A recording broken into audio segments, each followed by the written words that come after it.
All right. Who's ready for some more AI knowledge? I am. Okay. Our next presenter, we're very, very pleased to have, is Sachin Koshy. He is a nationally recognized industry leader in AI for worldwide technologies. So without me trying to tell you who he is, I'm going to let him tell you. So please welcome Sachin Koshy. Thanks, bro. All right. This is right up there. Okay, awesome. All right. Hi, everybody. How's it going? Hey, all right. Like Carl said, my name is Sachin Koshy, and I am in this space. We'll let me slides go a little bit more into what we're talking about, but just a precursor. This deck, version 2.0, is available to Carl right now, which will upload into the system, which will be available for everybody through your site and navigating all that stuff. So I want to get right into the presentation. I'd love for this to be interactive, so if you have questions as I'm going through things, please just ask. Go ahead and just be loud. This is not that big of a room, so we can make it work, okay? At the end of the day, we've gone through here. My agenda, mine's a little variance on as technical. I like to make sure that folks understand why we're here, why we're talking about all this stuff. We're going to go through introductions. The AI is coming. Well, AI is here, right? And it's here, man. Just like Bill Paxton would say out of Twister, if you're old enough to remember Twister. But should we be worried? How do you leverage this technology to improve your resident and your employee experiences? How does AI and IA, where I work in both artificial intelligence but also intelligent automation, it all ties in together, can enable government agencies adding this into your world, and where do you go from here? And then Q&A, right? Where you have some feedback, questions, all that good stuff. All right. All right. So we have a strong team here, not just myself. The table, I mean, they're kind of dressed like Target employees. The red shirt's back there, and Zaid. I'm sure that wasn't planned. You got Zaid and George, David, and Cynthia, who probably a lot of you know from Worldwide Technology. That's where I am from. I am the senior advisor for intelligent automation and cyber as well. And so a little bit about myself. What Carl said, bunch of acronyms, bunch of stuff. At the end of the day, I'm on a few different advisory boards for intelligent automation and AI.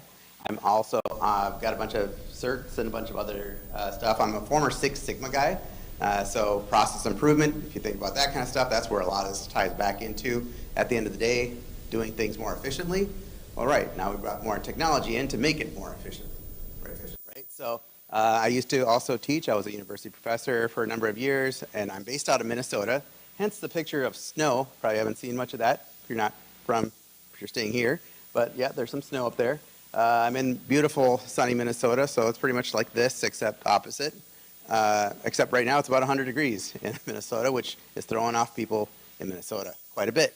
So I used to teach. I used to also be a evaluator with accrediting bodies and a program chair for universities, and now I specifically focus on supporting worldwide technology as a senior advisor around this automation space as a whole. So, yep, and I'm also big into shoes, right? I'm a big sneakerhead, so if you're ever on a WebEx with me, that's pretty much the back wall is all shoes.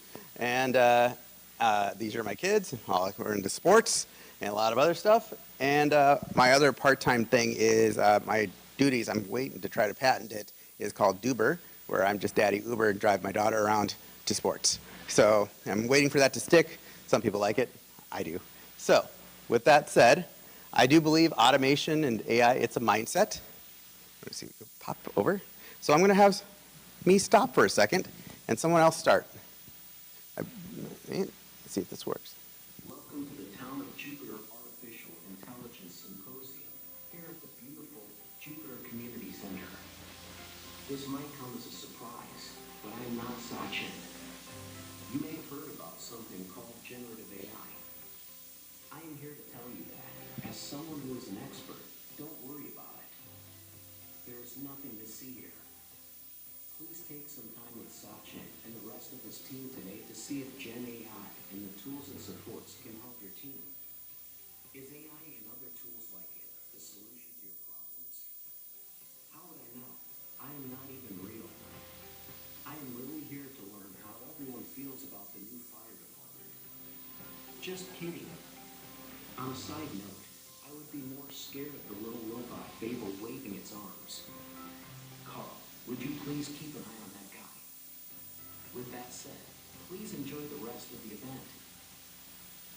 Good morning. My name is Fable, and I'm excited to meet you. There you go.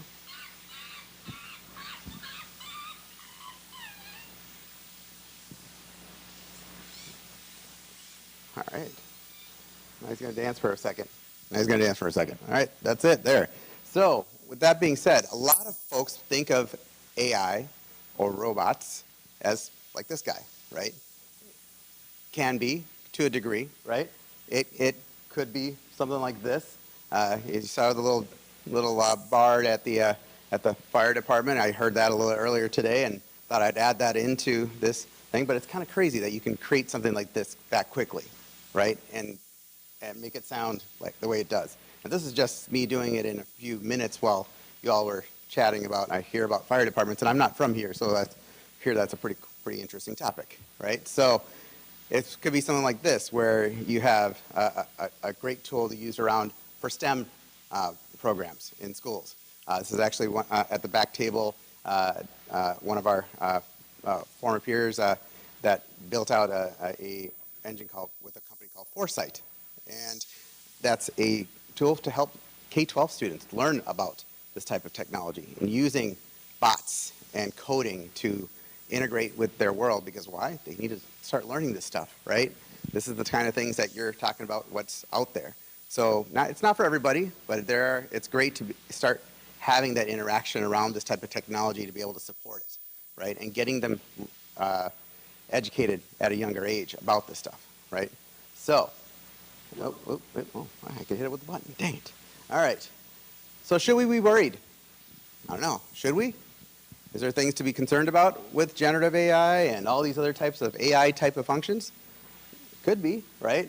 There's, right now, AI appears in more than 18% of all new patents, 18% of new patent applications and more than 50% of applications that are examined by the patent office.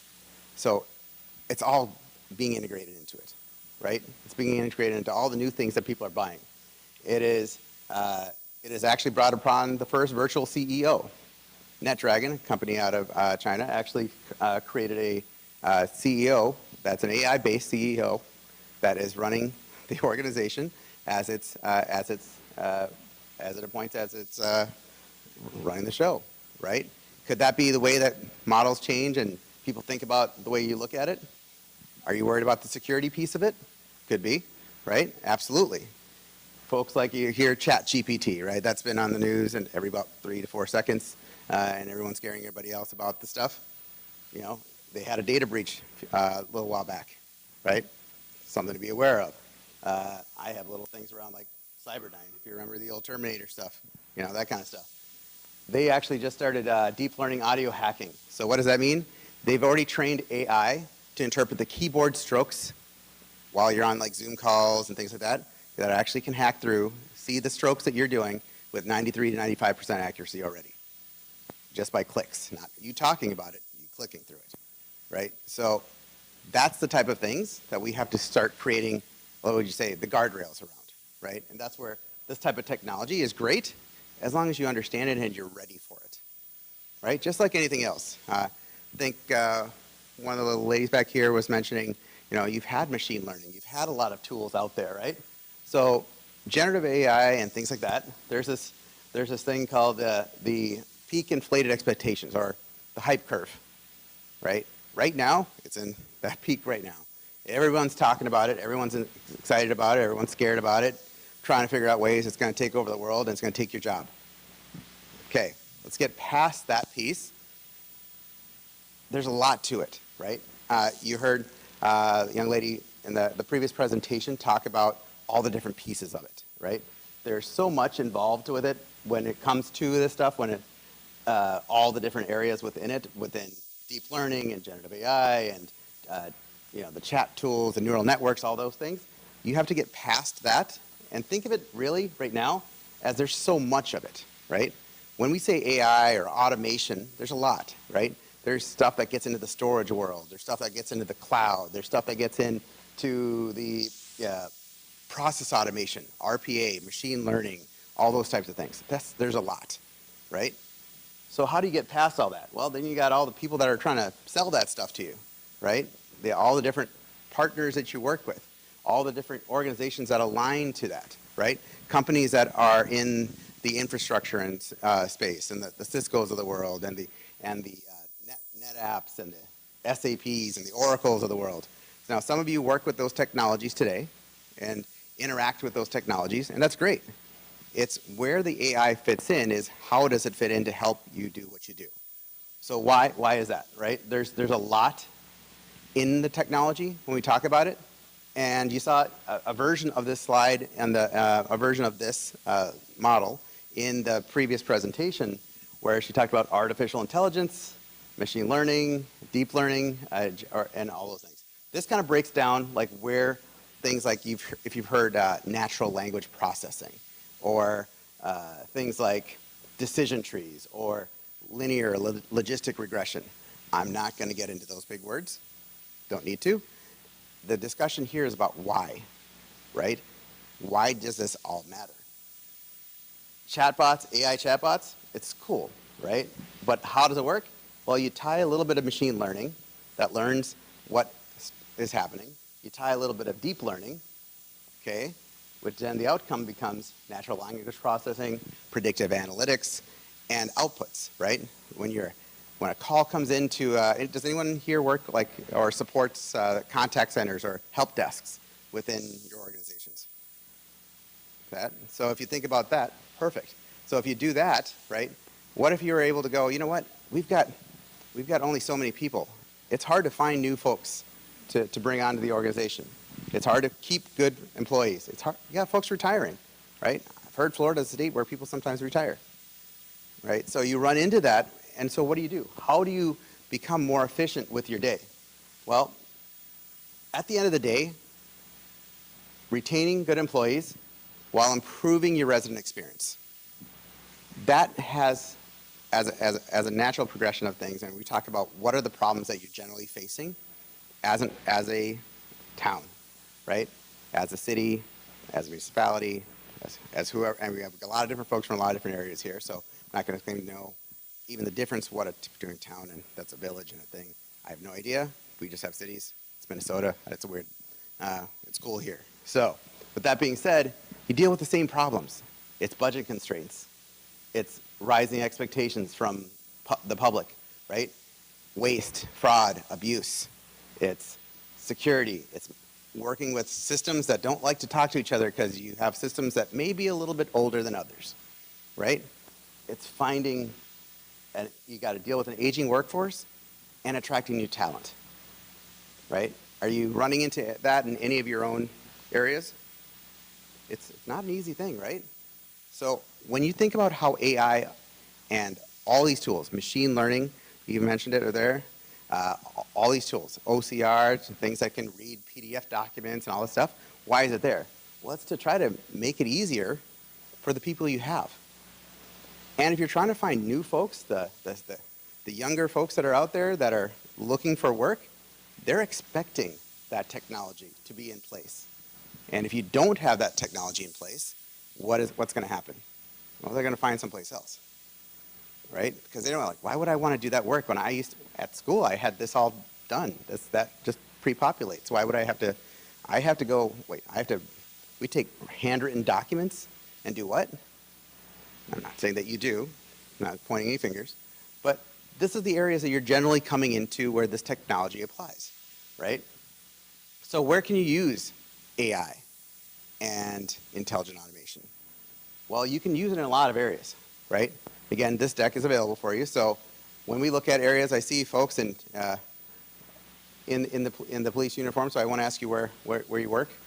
But if you were able to use it for using AI to help with video surveillance, and you saw it in that previous deck, where you're able to use it for applications where you'll be able to go, you know what, let's get a bot in there instead of a person in there because of the risk is higher to our officers. That's awesome. I actually did a project with a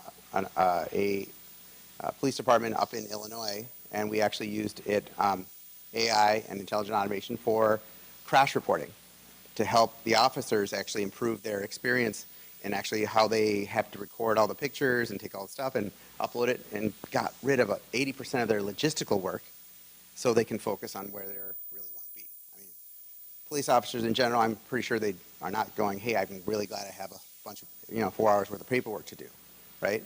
So the idea is to take that burden off. It's not much different at the end of the day than a lot of other folks. So crash reporting, crime reporting, state and federal guidelines reporting, so any of the mandates around all the demographic information that you have to upload into the systems, why don't you automate that process, right? And when I say when I said in the beginning, if you're ready for automation, all right, and ready for AI, half that battle is your house ready? And I'll put it this way. All this technology is fantastic. It's all things you should consider when you're ready for it. If I said, well, the problem is, you know what, we have building maintenance systems, and they don't like to talk to each other. And we have to go through this 15-step process to just get the requisition done, to just get this happening, right? Not to say it happens, but it might. So, but if I said, if I give you a reset button, and you had the ability to start over, would you do it the same way? Would you? I mean, those who have those kind of efforts. If you thought about a different way of doing it, and can, that needs to be done first. You have to do that. You have to clean your house before you automate. I always said, yeah, let's automate. You hear that, automation, AI, let's do it, right? Well, if you automate broken, it breaks fast. That's the easiest way to put it. Somebody's like, oh yeah, we should just automate that. I'm like, yeah, sure.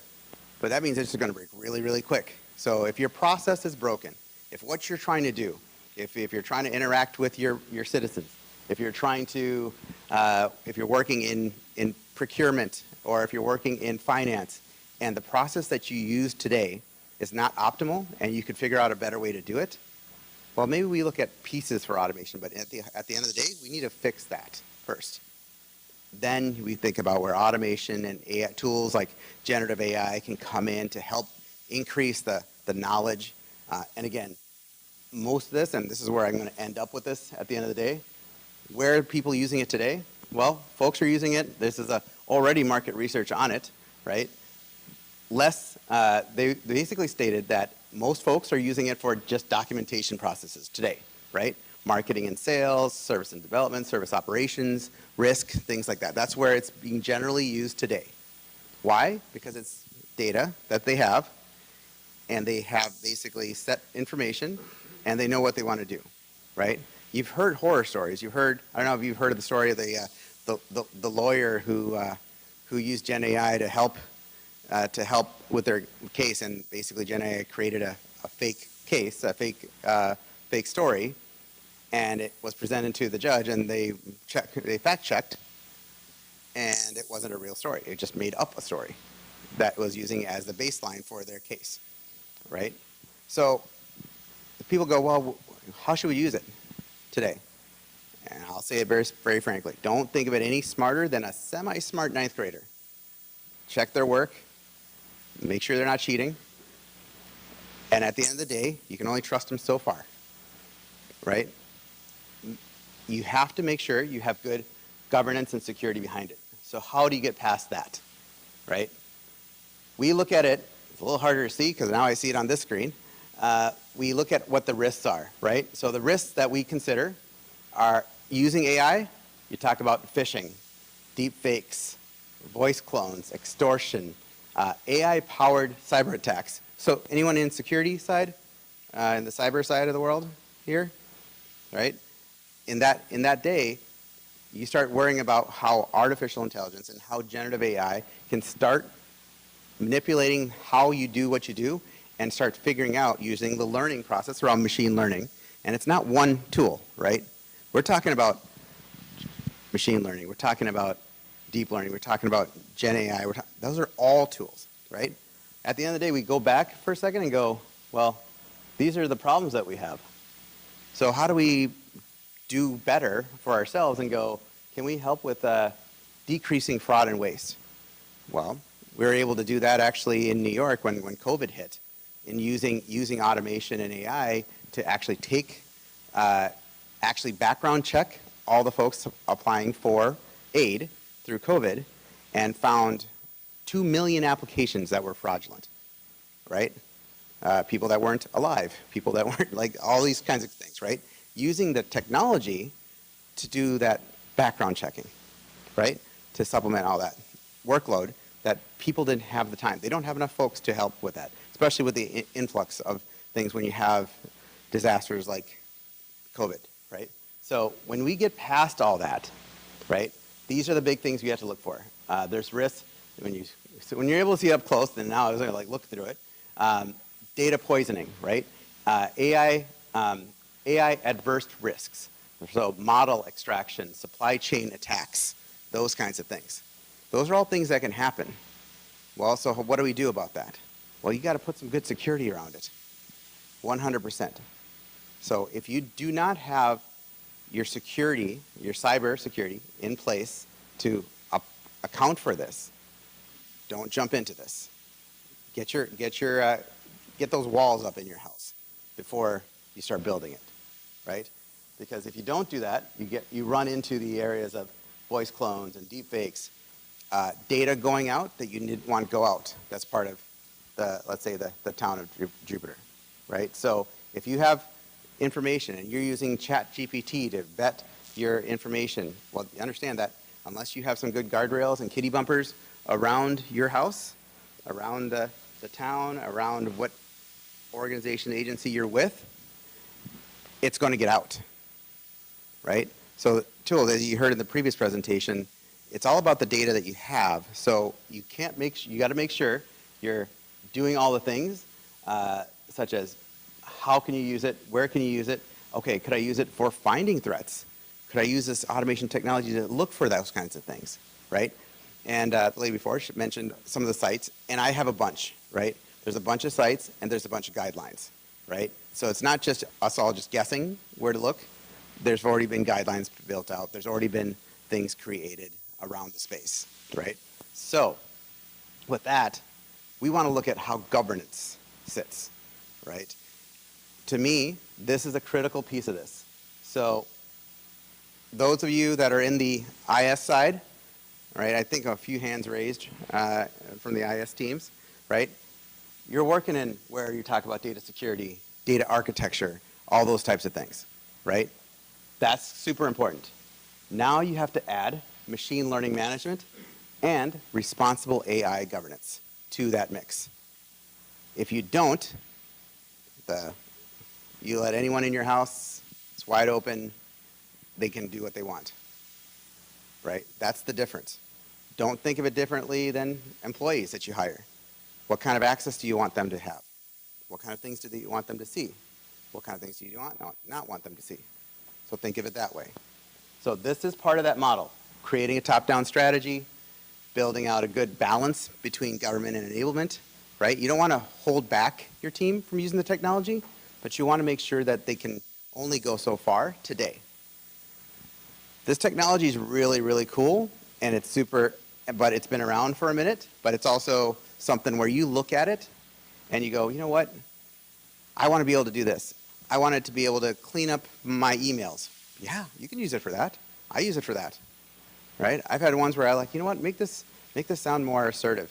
You know, don't make this sound like a 12-year-old. You know, that kind of stuff. And you can make it do that, and it's really, really good at that. But again, I only let it do certain things, right? Remember that the ninth grader, like They can't even drive yet, right? That's why I say ninth grade because my youngest is a ninth grader, so it's getting into ninth grade here. And so, although we haven't started school yet, so it's weird. But you look at it, right? It's quality at the end of the day, standards that you create. Now, if that's something that you're still, it's a work in progress for your town, your municipality, where you work, it's something that organizations like ours can help with. And then the transparency around it, right? So those who understand zero trust and all those types of things and the things that you're trying to maybe establish if you haven't already, those are things where we come into play, and as an organization, that's where we support as a whole. But these are things that you have to consider when you talk about data and AI governance and all those things around security. Because if you don't figure out how much this AI stuff should access, it's going to have full access, right? If you just let everyone download how they download, if you let everyone have access however they need to have access, if you let everyone do what they want, they will. And AI will think of it as an open field, as much data, and as much access as you give. So make sure you have that in place. And if you don't, that's where we come into the discussion. It's an interesting discussion because I have this discussion quite a bit with folks, and they're like, well, we want to get into this, we want to get into that. Great. But do you have this in place? And honestly, why? Well, why what? It's like, well, why? Why are you looking at this right now? Well, it's on the news. Okay? Help me understand what's it going to gain right now for you? Well, we want to improve this. We want to make our citizen resident experience better. Oh, well, let's start with that. It doesn't have to be this.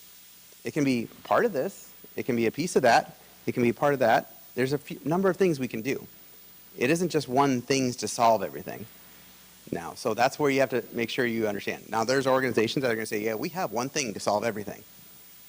Okay, settle down on that. That isn't the case.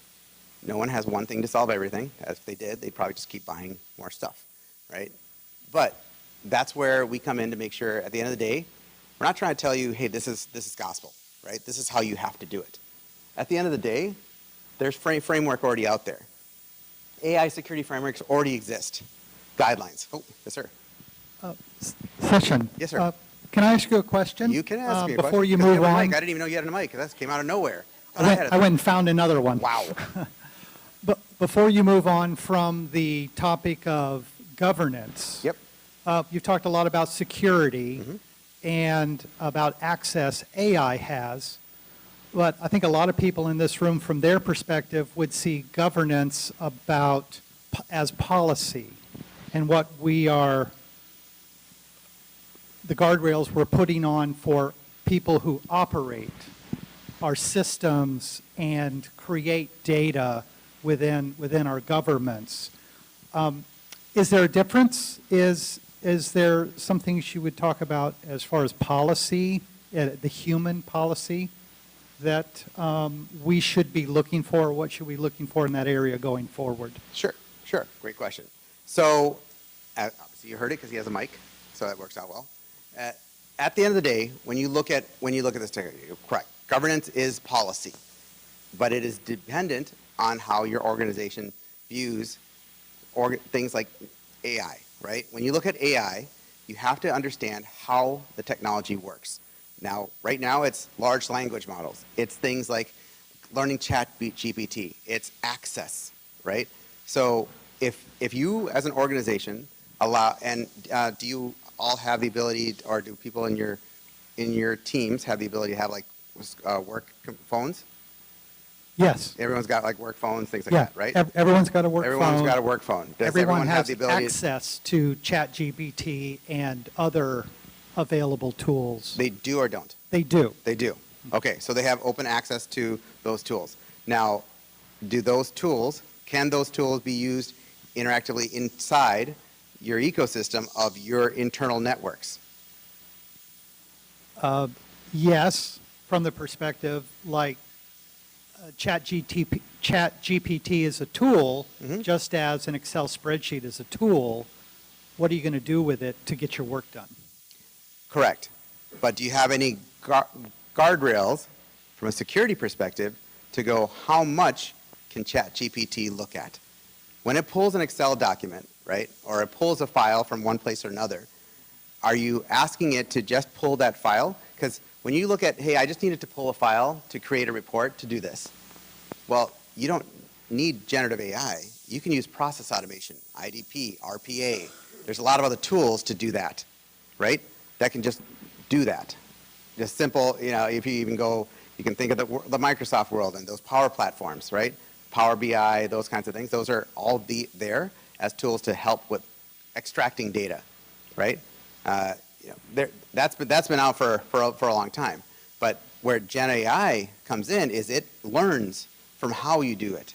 So it's part of that understanding is when you look at the security aspect of it, what do you want as an employee? If Gen AI was a person, what do you want them to be able to do? Well, I want them to think outside the box, and I want them to be able to download what they have, when they have it, how they have it.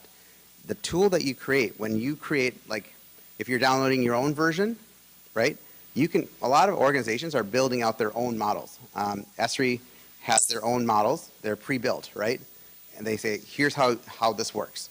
And it's using AI, but it has its own built-in guardrails, right? Chat is basically open platform, an open network that's allowing you to use everything. So that's where guardrails and security need to be accounted for, because if you allow it to access anything and everything, it will. And if the wrong person asks the wrong question, it does. And it will execute based off of that. Internally, facing outward. You've already heard the horror stories of privileged information, organizational information that is now out into the web, out in the world, right? Law firms putting some stuff in, and then, you know what, they had ChatGPT send it, and then they have it suddenly available to the global network, right? Privileged information. That's stuff that you can't do, right? There's probably information that your town doesn't want to share with its residents today. I'm guessing there's a little bit out there, right? If you don't want that out there, that has to be accounted for. You cannot have security without governance and governance without security. That's how when I look at this, if you do one, you have to have the other. Because otherwise, if you secure everything, you're not allowing your teams to do what they need to do. And if you don't have governance around it, well, what's good and what's bad? What's allowed and what's not, right? You see that happening in the world today as a whole. I see organizations run through governance issues all the time because they don't have a model around how they're planning to, well, we'll let it go up into this. They'll be more reactive and just wait for something bad to happen. Not a good methodology to try to figure out how to solve after the fact, right? So, did I get that? Yes, thank you. Yes. So these are the general AI security frameworks, guidelines that are out there. So these are not mine. I wish they were. But personally, OAuth, MITRE, NIST are probably, to me, the strongest around the space that I would consider. The EU's just created the Act, the AI consortium that has basically kind of the new, based on their guidelines. But at the end of the day, between these guidelines that's out there, there's some good stuff out there. Was there any questions? Yeah, okay. I thought people were hands If up. anyone does have a question. Yeah, for this again, Sachin, interactive. He so- said interactive, he's fine with that. Just raise your hand and we'll get a mic over to you. Okay. We've got two, apparently. Okay. All right. State your name, where you're from, and your favorite color. No, that's good. Scott That's good. Yes. Scott Reynolds, Town of Jupiter. I'm the finance director for the town. Carl and I have talked about the AI a number of different times, but one of the things that we're seeing in the financial world is more along the lines of the investment side of the house, where they're making split-minute decisions for the making investment decisions. Not necessarily, not here. I'm saying in the bigger Wall Street brokerage houses are using this technology to make those split-second investment decisions. From a governmental perspective, I see a difference between automation and then the learning machine, or something to assist us in regards to helping us predict things in the future, an estimation process. If we're going to try to, from a vast majority of data, it's a learning machine to be able to help Carl and his team identify sources of infiltration for security risks. Right. We have every year multitude of agencies that come in and poke and prod the town to make sure that we have checks and balances in place. The human element, I just don't see how it can come out of that decision tree when we have to start making those decisions. I just don't see how that can happen without losing some of that control that would be required by, say, our auditors, our external auditing team, and also just safeguarding the taxpayers' dollars. So are you more concerned about the losing of human roles within that function, or are you? Well, we're talking about some of the things you hit on was what I would consider automation of processes, Right. which in turn could take away internal control.